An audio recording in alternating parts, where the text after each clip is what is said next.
Hey there, welcome to Coffee Solo. It is 8 o'clock in the morning on May 24th, 2025. Happy Saturday. I haven't recorded in was it 6 days? 5 days in the middle there. Yeah, tons of stuff going on. Super busy. Annoying, as in the title, the first thing I'll get to, and then the rest, I don't really have any particular agenda. But the first thing I wanted to say, I've been trying to be very careful with my use of correct characters. That's what the title is about. Unicode Got Me. And maybe random other stuff. I don't know. This show has no other planned items. The links to my other coffee-related platform, buymeacoffee.com/DanHugo. In the posts section there, you will find Buy Me an Update on Monday, every Monday. I think we're on episode 25 or 26. I think 26 maybe. And a little update on whatever's coming up, the news, updates, whatever, and a rundown on the previous week's episodes of audio programming. I usually don't talk about this one, though, because there shouldn't be only one. So there you go. All right, so what is this Unicode thing? First of all, Unicode is a way to represent characters in a ridiculous number of character sets, code pages, points, code points. There are a variety of different, but basically it's if you're familiar with ASCII, the American Standard Code from Information Interchange, I think it is, ASCII, then that was very limited to 127 characters and a null. So Unicode kind of blows that up a little bit. And so if you are going to be proper or pedantic even, then you use the double, what Microsoft used to call smart quotes in Word. You use the curly quotes, you use the opening quotes, the closing quotes. Usually people just use the double, I can't remember Unicode characters all have a name. So people usually they'll hit the shift key and they hit the key next to the enter key on most keyboards, unless you're a Dvorak keyboard or something. But the single and double quotes that most people use, that are used in programming, that are used in, if you're going to do a search in most search engines, if you quote a term, that will be a literal that you want to search for. So these are the vertical single quotes. And now I'm gonna look it up just so I know. Unicode. Let's see. I had a character. Is it this one? That would decode, so I could type in a character. What is it called? What is the Unicode character in my clipboard? Now, so I just want to be a little bit pedantic here. So character. So the double quote key is, the double quote character is literally called quotation mark. If I do a smart quote, so to speak, the opening curly quote, that is called left double quotation mark. And if I do the right, that is a right double quotation mark. Now, here's the problem. To get to those keys, you type a couple of keystrokes. You'll hit a compose key or some sort of an alternative character key, or you can hit Control U, I think it is, and Control Shift U, I think it might be, and then a code, a number. So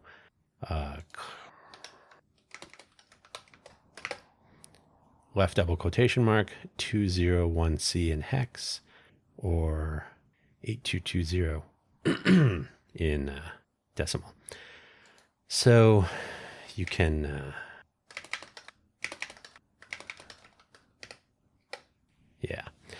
So the single quotation mark is the one that we're worried about today. So that's hexadecimal 2019. So when you type Shift Control U, so capital U, Control, on some keyboards, for Linux, this is true, then you type in the hex code 2019 or whatever it happens to be, and you'll get the character. Or in my case, I usually hit the compose key, and then to get the left double quote or quotation, you hit the less than, which is usually next to the M on your keyboard.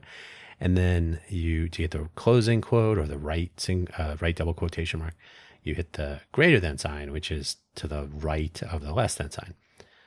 It's all very straightforward. So you hit the Control Shift U in the code, or you hit the Compose key in this, Compose key Shift less than or greater than, and then the double quotation character key on the keyboard, which is usually next to the Enter key, and you'll get the corresponding extended Unicode characters. So they won't be the characters displayed on the key itself. It will be sort of similar. And if you've ever used a keyboard on an Android, like a Gboard, Google board, I don't know how iPhone handles this, but if you long press on some keys, you'll get some alternate keys. You'll get the cent sign if you want to pay one final homage to the penny, 1 cent. So that's a C with a vertical line through it, or other yen, accented characters, etc. So kind of similar to that. So you don't get a long press on normal keyboards. So you get the Compose key or similar. Why am I telling you all this? Well, certainly for the duration of all of my audio programs, I have been using the incorrect key combination to do what looks on the screen like like a closing or right single quotation mark. The right single quotation mark could be used to quote Production by Street, could be used to quote something inside an outer quote. So you use double quotes on the outside and then single quote for an actual quotation. Like I told a story about a person saying, single quotes, stop or I'll shoot. Stop or my mom will shoot. If you know what I'm talking about. It's a dumb movie. Anyway, I've been typing the acute character, which is ridiculous. So I was hitting Compose key and then hitting the single quote twice, which gives you acute accent. That's a hex code of 00B4. What does this mean? Well, to the casual observer, probably not much. But from a technical standpoint, I've been using the wrong character. It's simply incorrect. So I was trying to be correct, but it turns out I've been profoundly incorrect. Now, I did do some research. The single quote, the right single quote or right slanted quote, I think it's sometimes called, is the correct character to use as an apostrophe, which is how I've been misusing the acute accent. So I have an audio program called Let's Innovate for Vegas, LET'(S), but I've been using acute accent S. And then anywhere else in anything that has used what should have been an apostrophe as a right single quotation mark has been using acute accent. So I'm like, should I fix this? I could fix it across all Let's Innovate for Vegas audio programs. I could fix it wherever it occurs in any of the other content, the text for the other content in other audio programs. I can fix it in any website content and all that stuff. So it's not undoable. The question I ask myself is it worth it? If I want to be pedantic myself, then of course I should be doing this. But yeah, we'll see. I don't know, but I just wanted to get that out there, that it does bother me. The other thing, this is allergy season here in Vegas. It usually starts in April, but I guess it's gotten a somewhat later start. So about 2 weeks ago, started getting some wind, which kicks up the dust. The dust in the greater Vegas area has who knows what, from nuclear testing, not to mention whatever else people bring here when they're visiting as tourists. So yeah, whenever the dust kicks up, there's an increased number of watering eyes or people coughing. Now, I haven't been coughing.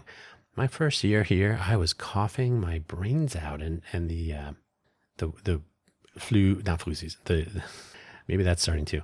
The allergy season would start usually in April, but whenever the winds kick up. So I left for Ireland at the end of April, towards the end of it. I think it was the last week of April, when I first started working for Intel. So that was 12 years ago or something. I was still coughing when I was in Ireland. I was there for 5 weeks and I was coughing for at least the first 2. Lost my voice, just having a horrible time. And it was whatever was stuck in my lungs from the air in this place. Apparently, over the years, I have become either immune to that or maybe the dust has settled more. I don't know. Maybe the dust is finer and it gets directly into our brains, crosses the blood-brain barrier. who can say? But either way, if you listen to any of my audio programs, you'll hear that my voice has slipped back into sort of congested mode. So I've been lax. So when I first got this thing, I got the Nasal Fresh, which is a nasal sinus irrigation system, which actually works really well. So no shade on that. Great product, $100. This is not a plug. This is just, I do use this product. So for years, I've had sinus allergies. I think I've had a mild sinus infection for who knows how long. So the Nasal Fresh thing, I started using it twice a day, morning, evening. I was like, wow, I can actually breathe. I can breathe well when I go to sleep. I wake up being able to breathe. My voice was sounding a little bit more clear, less time trying to, clear my sinuses out, if you will. So over the past, 2 months or so, I've really dropped off on my daily Nasal Fresh usage because I was like, okay, well, maybe this is maintenance mode. I'll do it a couple times a week. And before you know it, you get out of the rhythm. And then I started saying, wow, I'm really having difficulties breathing again. And now my voice sounds like crap. Constricts my pharynx area. And then my voice sounds labored and it is actually difficult to speak. So I'm getting back on that. But I will draw a line in the sand today. I just did the Nasal Fresh in the morning. I believe last week I had not done it, but we'll draw the line in the sand. I did it today. It's 8 o'clock in the morning, so I did it at about 7:30. Usually when I use the Nasal Fresh, it will cause a sort of expectoration, if you like. And it's just, I think it's because the saline that I mix up is a little bit of an irritant to my sinuses. Not sure, but today not so bad. So we'll see how it goes. I'm going to focus my attention this week on doing it, using this as much as possible, back to normal, right? So twice a day, every day, and we'll see if that shows any improvement. On other news, so Vegas is a tricky place. I've lived here for since 2013, so it'll be 12 years in August. Well, technically 12 years in the middle of July. But August 1st is the sort of official date. I think I got my license plates on my car changed over around that date. So probably, for the record, a resident as of that point. The doing business here is very tricky. The effort that I'm driving, the Innovate for Vegas Foundation, is a challenge. I have found that even though the greater Vegas area thinks it wants to be the next Silicon Valley, they really don't know how to enable innovation or entrepreneurial organizations that are not already noteworthy, if you like. So, for example, when Mark Wahlberg decided to move his family to Vegas and said, hey, let's make this a better place for Hollywood, and Hollywood 2.0, let's do that. Everybody's all in. Everybody's very excited. If a normal person that nobody's ever heard of, but who had those connections had come here, they would have said, yeah, good luck. We'll see how that goes. I have found that if you are already famous, if you're already a sort of a celebrity, and if you have money, you will get the open door policy. If you are just trying to be entrepreneurial in the greater Vegas area, you are on your own. And if you're trying to drive a charitable organization that attempts to encourage innovation, which our Innovate for Vegas Foundation is attempting to do, it's right there in the name, we definitely get a good luck, don't call us, we'll call you attitude. I think I have not found that to be not true. You must absolutely convince people or sell people, which is interesting. I mean, that is a choice. But I will say, when I was in Silicon Valley, that the people of Sunnyvale, the people in the government of Sunnyvale, were far, and I think this is just the way of Silicon Valley, they were far more interested in being supportive of innovative ideas, just in general, out the gate. Like, oh, you want to start a local radio station? Yeah, what can we do to help? And I was just some guy. I wasn't bringing pockets full of money. I wasn't famous or infamous. So I'm just expressing some doubts at this moment that this whole we're going to be the next Silicon Valley thing, it looks good on paper.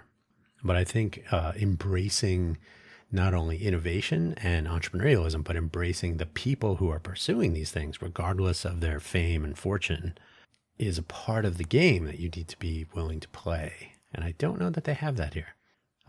Is it learned? Is it something that will be developed over time? I'm not sure, but I do know that people that move or relocate to the Greater Vegas area and then begin to make claims, hey, we're gonna bring more people from Silicon Valley here and gentrify the area and price out everybody doing the fun economy. Oh, you have money and you had a startup in San Francisco. Please step this way. So that's just me venting a little bit. I think there's more people getting hit by cars in the Vegas area now. I'll just stop. I'll just here. I am in the Vegas area. We'll just say here. I've been reading more headlines about hit and run or collisions, human car collisions in general, whether the driver runs. I'm pretty sure it's usually the driver that ends up bailing and not the human, the pedestrian. But I've been seeing a lot more of that, and I'm always curious. So I'm always curious about when that might happen to me. I'm hoping it doesn't. I did get a glow in the dark. I guess they say it's yellow, but it's sort of that fluorescent yellow greenish color. I got a vest with the shiny silver sections, like not tape, but it's just part of the mesh vest. It's like a safety vest that you would get from if you were working for like a street services company, or maybe if you're a city employee and you're working in what's the division called? Not Parks and Recreation. It's Public Works. Thank you. If you are a Public Works employee, maybe Parks and Rec. But anytime you're like out and about, they provide you with safety equipment, probably ear protection, maybe eye protection, maybe a helmet, and a glow in the dark, or not glow, but a highly reflective green vest. So I got one of those. I have mentioned previously that I'm an Amazon Vine product reviewer. So I'm like, oh, I can get a green vest for free. And they're not expensive. I think they're like $20, maybe less. So I got one of those, but I have yet to use it. Don't tell anyone. I mean, I've worn it. I've put it on. But I have yet to use it practically, like when I'm walking to the gym or something, because I usually go at around 2 a.m. It's pretty dead. It's like having a private gym. So I haven't really, because I do have other glow-in-the-dark items, but I have not donned the vest yet. But I'm really wondering, because now that the local media has been mentioning more and more some collisions that don't end well for the pedestrian. That would be me if that ever happened here. I will say that the people that drive in the greater Vegas area, mostly visitors, I think, but even so, I live in the suburbs, so wherever they have come from, they're probably living here local. They do not understand how pedestrians work. You get a minority, but still not zero, people who will yield the right of way to me, for example. But in a multi-lane street, everybody has to be on that same page. So I will look at the car who's stopping, and they look at me, and then they honk at me and whatnot. But hey, guess what, person? I can see the other car in the other lane not stopping. So I'm certainly not going to step into the street because of your kindness and then get hit by the car that's next to you, or that will be next to you very shortly. I can also see farther down the street than most drivers can, because they are in their car behind the engine usually, if there is one. So they're set back 3 feet from the street. So if they're coming out of a parking lot, I am on the sidewalk. I can even stick my head out into the, like if you're looking for a bus, like, is the bus coming? I can do that.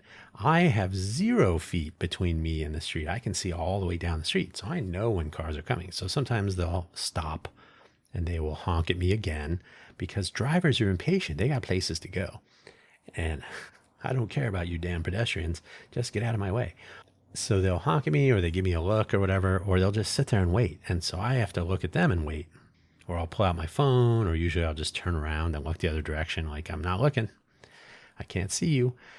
And then they'll go, or then they'll go a couple of inches, and they'll be like, oh, there's a car coming. And I'll say to myself, yeah, I know. So there's a lot of oddness between pedestrians and drivers of vehicles here in the Vegas area. And this is a known thing ever since I've lived here for, again, 12 years. We hear about pedestrian accidents, pedestrian collisions, pedestrian fatalities due to car collisions, hit and run accidents, and so on. So nothing new, but it's really it's really a challenge when I think the problem is the pedestrians may be car drivers. Like obviously I have a driver's license. Well, that's not obvious to you, but I have a driver's license and I can drive a car if I really need to. And by the way, I have to renew it soon, so that'll be fun. And then the other thing, or the other side of that coin, is the people driving cars are probably not often pedestrians. So if you drive a vehicle, but you don't tend to negotiate the sidewalks and the lack of sidewalks around the areas that you're driving, you really have no sense or sensibility. So yeah, I'm amazed at how often I am almost hit in crosswalks by people who don't bother to look for pedestrians when they're turning, left turns usually. People will make a right turn on red sometimes, and they'll be looking like to their left, which is not unreasonable. They're making sure that no cars are coming, but they'll hit the gas because they figure, okay, this is a clear street. Nobody's coming. I have the right of way. I'm making a legal turn on red. I'm not even going to bother to see if somebody's been crossing the street who will be in front of me as I'm entering the perpendicular intersection. So the crosswalk. So that happens less often, but usually it's the left turn person. They're more concerned with, okay, I have a gap. There's no oncoming traffic. I'm going to gun it. And then as they're approaching me, they slam on their brakes or they swerve and they're, oh my God, I didn't even know that there would be people legally crossing the street, which I always do. I don't even bother. If there's a car coming, I just wait, especially here. That's just simply not worth it. So that's the fun stuff.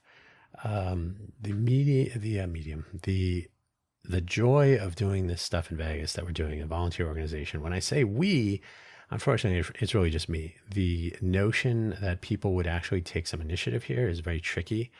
You got to tease it out of people. And so I've stopped wasting my time on that. We have some volunteer projects. We have almost no one aware of them.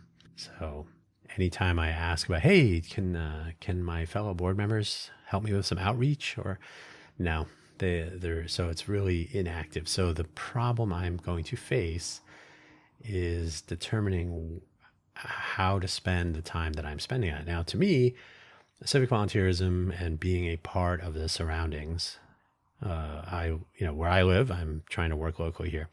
I think that helps in general to be more aware of how things work, why things don't work, etc. So it's just better connection with the infrastructure, with the bureaucracy, the silliness, and so on. So if you actually know for a fact, oh, I know how that works. I know who that person is. I know why this is taking so long, etc.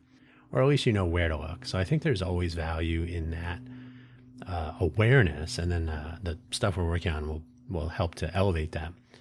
Media in the greater Vegas area is focused almost entirely on real estate or other big business, and then crime, politics, gaming. Like if you win a jackpot, you will be in the news. If you start a company, you will not be in the news. And that's another difference with Silicon Valley. So there's a culture shift that hasn't happened here yet. And it could, but our projects are aimed at community elevation, like filling some gaps and whatnot. And one of them is an information awareness platform. It doesn't have to be in Vegas, but I think it's just a new take. It's not WordPress. It's looking more at decentralization, federation, and so on. So these are things worth working on, but then I have to spend other time trying to convince people to even take a look at the effort, and the interest is low. And I think that's maybe endemic. I'm not sure. That's just the thing. In a post-pandemic world, people are not showing up. There's a little bit more solipsism. There's a little bit less interest in participating. Let someone else do it. Things like this. So yeah, that's where that is. So I'm kind of wrestling with that a little bit. And in the meantime, at the same time, I'm still publishing the Let's Innovate for Vegas audio program with the incorrect Unicode for the apostrophe. It's a cute accent instead. But the take home, I need to get Hugo Floss up and running, but Hugo Floss will work nicely if I can get our In Las Vegas platform up and running, which is based on the MuniBits project, which is composed of two open source projects, My Muni and Welcome, and then also Smart Social.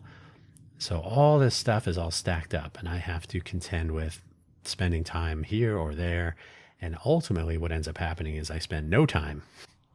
Like throw your hands up and like, it's just getting on my nerves. So that's been frustrating. So that's holding back Hugo Floss, is because I really wanted to be a part of the launch of the in Las Vegas information awareness platform. So tangled web weaved, and I'm not even trying to deceive. In other news, no, I think that's about it. I think there's loads to say about people who stream every single day and who jump on every topic that's going on. I think it's basically diluting the credibility of what people comment on or what people think or where they get their information. There are people that they will say it like, oh my God, I had to get online and just say something. I'm in the bathroom, but I had to get my phone out and make a quick YouTube short or something, or a reel or whatever. Like, I just had to comment on the latest thing from Washington, D.C. What this happened. And like, you know what, you could actually wait a few minutes and go and do some research and figure out what's going on. There have been, especially the current administration tends to move quickly and change its mind frequently, or send mixed messages and not a unified talking points set of bullet items. So you'll get one message, and so somebody will jump in and say, oh, this is what this is going to mean. And then literally 10 minutes later, something else will happen. Like somebody else will say something, or some decision will be changed or revoked, rescinded, pick an R word. So that okay, you got that. But here's the fun part. Like I said, diluting. Now you've published this video and you're like, oh, now I'm going to say something salacious. I'll make a thumb that's provocative. So then you'll get views for it. But even though now you've literally you are now promoting something that is, even though it's only 10 minutes old, it's now obsolete. It's now incorrect because the message has been changed. So if you spend all of your time trying to monetize old and now out of date information, you are filling, I don't want to make the swamp reference, but you're filling the air with noise. And I think that's just a big giant undoing. So I'm not a fan. But that's that's it. I think we can leave it here. I need to, like I said, I need to get Hugo Floss kind of dialed in. I would really like it to be a streaming show. I don't know if it would be every day or at random. I like the idea of doing it at random, but I do find if you have a schedule, which I do have for Buy Me an Update, Let's Innovate for Vegas on Tuesday, Quaggling Sand on Wednesday, FFS Talk on Thursday, and Cafe Genius Impresarios on Friday. When you have that schedule, then there's like, it's a thing to do each day. With this program, there is no schedule. So I'm like, oh, that's right. I wanted to talk about this. Oh, I really wanted to say something about this. And I'm wondering how this will impact what I do with Hugo Floss. Should it be a periodic scheduled show? Should it be a free form, just whenever? I don't want it to be pretend news. I don't want to be, quote, reporting on things. That's the correct left and right double quotation marks, by the way, in the air quotes. But I don't want to turn into like a wannabe news program, which I think is what people tend to do. Oh, we covered this news item. No, you read some other articles that other people wrote. And then you provided some analysis. And I will say, I like the idea, but I think some really unfortunate offenders of this are not in the political news getting all the attention, but it's the level 1 links with friends program on YouTube. And they literally just read headlines and then they give their opinions on them. Okay. But the problem is they read headlines that are sometimes paywalled. So they don't read the full thing. They read the headline, not the whole story, because you have to pay or subscribe. But then they ask for, or they monetize their videos and they ask for people to be, financially supportive in some way. I think they sell products and whatnot. Anyway, I think that's sort of unfair. If you're going to monetize, you should be willing to pay a subscription or otherwise compensate the original content creator, material, author, the journalist, whatever it is. So, I mean, that's the one that came to mind, but I'm sure other people do it. So anybody, and this is sort of like reaction videos to news and whatnot. If you're going to just let some other person's channel play all day and then you comment on it, some people are a little bit more attentive to how they are doing this, and they're a little bit more fair about it. End of the day, though, you're taking somebody else's work and you're monetizing it. So that's a kind of a challenge. It's tricky. So all this and more are kind of swirling around. Like, how do I want to do this new program or the reboot of the Hugo Floss program? How will an audio only episode fit in there? There should be an audio program, but will it be just the audio for the video? Should there be something separate? I don't know. A lot of things to think about. Anyway, okay, now I'm going to end this program. It's been about a half hour. We'll truncate some silence. Maybe it'll be 25 minutes or so, and then you can get on about your day. But thanks for listening, as always. This is still very much a work in progress, the Coffee Solo program, exactly how I want to go about this. This one I did not script out. I only knew I was going to mention the Unicode and then whatever else. So that's it. Not even a bullet list. Nothing but me. All right. Thanks for listening. Take care. Cheers.